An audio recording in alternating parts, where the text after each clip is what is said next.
Zmiana klimatu mi się kojarzy z taką ciągłą walką o nadzieję, w sensie czy w ogóle możemy ją mieć, czy już jest wszystko przegrane i chyba nie tylko ja, ale wiele osób zadaje takie pytania. Ci, którzy zajmują się komunikacją zmiany klimatu, też zastanawiają się bardzo, jak możemy zmianę klimatu opowiedzieć, jaka ma być narracja, która by dawała ludziom jakąś siłę do działania i też do takiego łączenia się i budowania wspólnot wokół tego tematu, zamiast na przykład ciągłego kłócenia się na ten temat.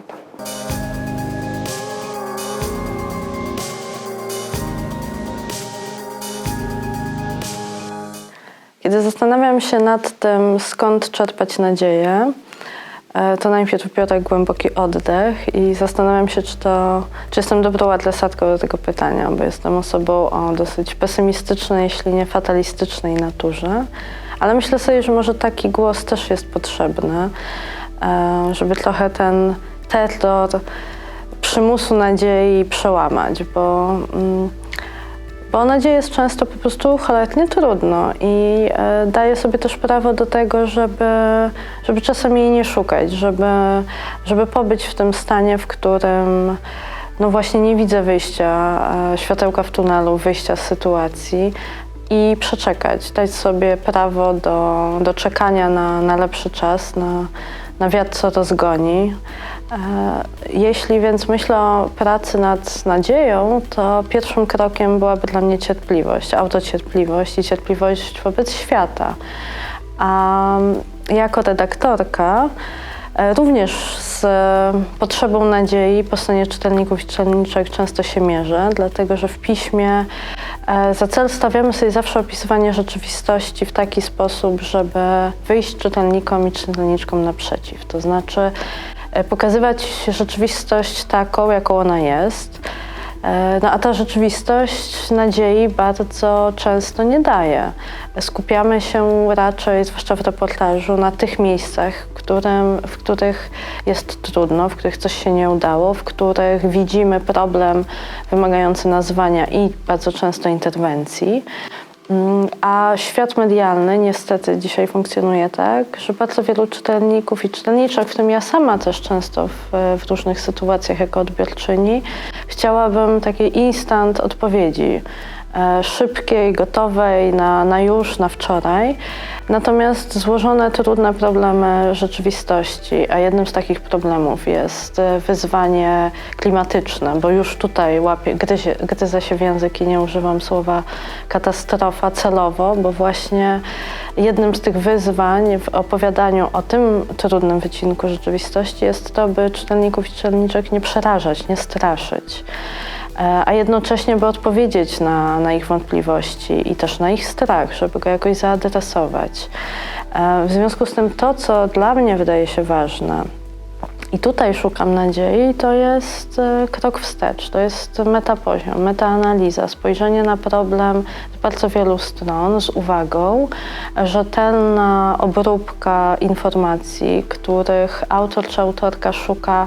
nie przez 15 minut czy 5 godzin, tylko czasami nawet wiele tygodni.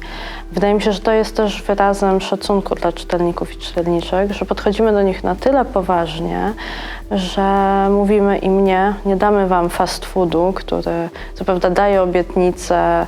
nasycenia tego głodu informacji, ale tej obietnicy nie spełnia. Chcemy wam dać coś, idąc dalej za tą kuchenną metaforą, co mieściłoby się w kategorii slow foodu, to znaczy przygotujemy dla was taką informację, taki zestaw informacji, takie teksty, które te złożone problemy rzeczywistości pokażą wam z wielu stron i też po waszej stronie położą decyzję, co wy z tymi informacjami chcecie zrobić, bo to, co dla mnie jest ważne, to oddzielenie publicystyki, opinii, emocji od faktów, od przedstawienia argumentów na rzecz danej tezy i przeciwko jej, bo autor czy autorka, zwłaszcza przy opisywaniu tak złożonych problemów, musi być zarazem i adwokatem, adwokatką i prokuratorem. Myślę też, że w tym poszukiwaniu nadziei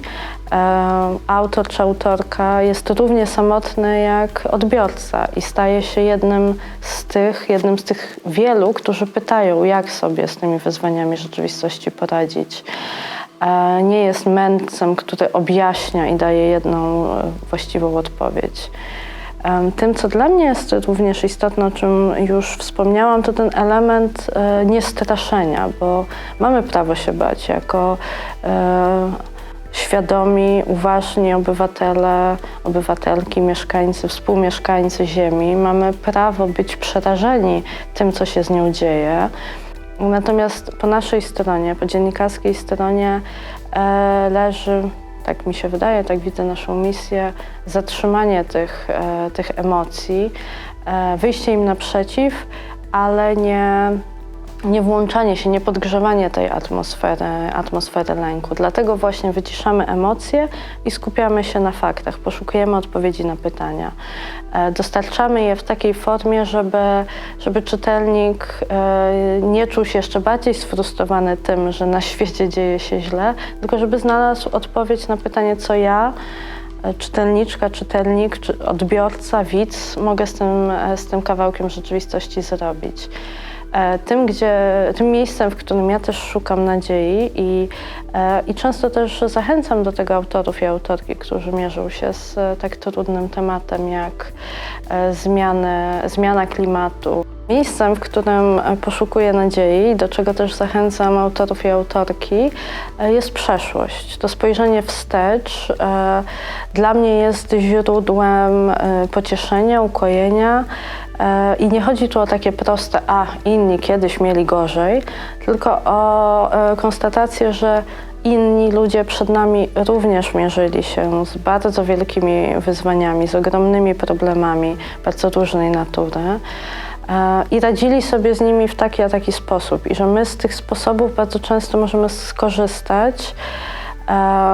Nie musimy wyważać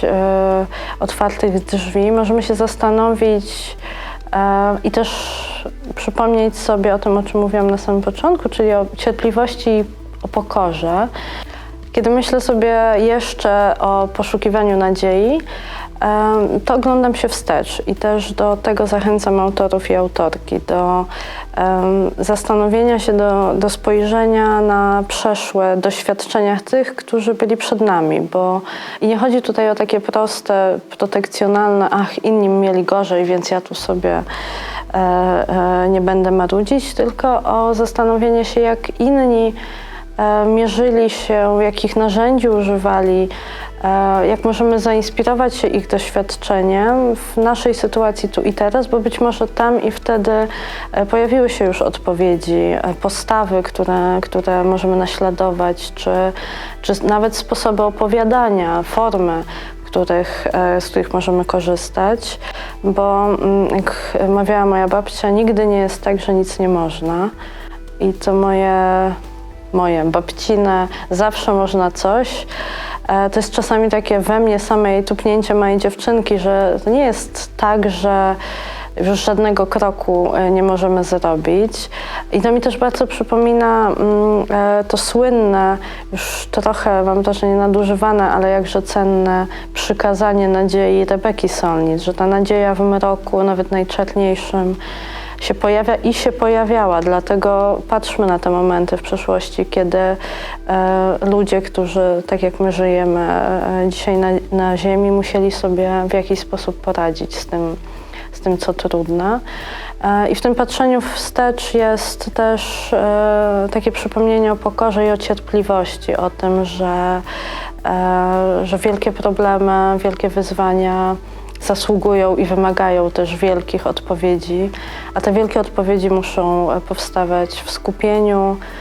nie na już, nie na clickbaity, tylko na moment refleksji dla tych, którzy po drugiej stronie jako odbiorcy, odbiorczynie się z nimi zmierzą.